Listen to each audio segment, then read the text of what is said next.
I think the beautiful thing about libraries is they're open doors for the community. So like a lot of different people walk into the library.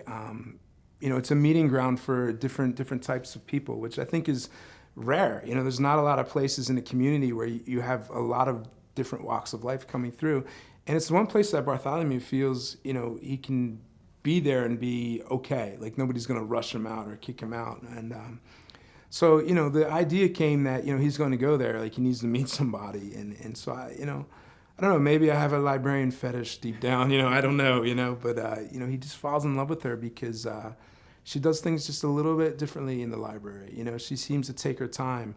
She treats the books with kindness, she puts them back lovingly. And, those are the things that Bartholomew notices that maybe the rest of the world doesn't.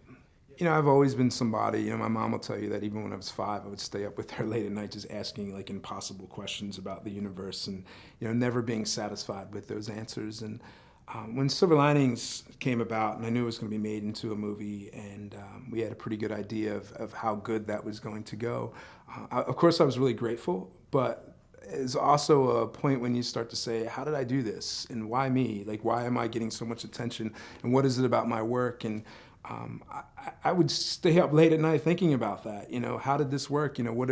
How does the universe work? Like, why am I in the situation that I'm in?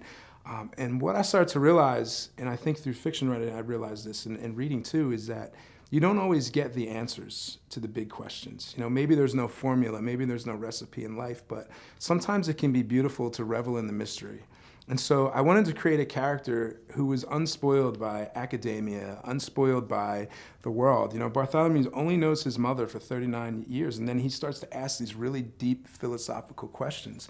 And he explores them with almost like childlike naivety, in this kind of pure sense, not because he's going to get the answers, but because the questions are worth asking. We need to remember that people who have different experiences in life offer different points of view and have things to offer that, quote unquote, normal people might not be able to do.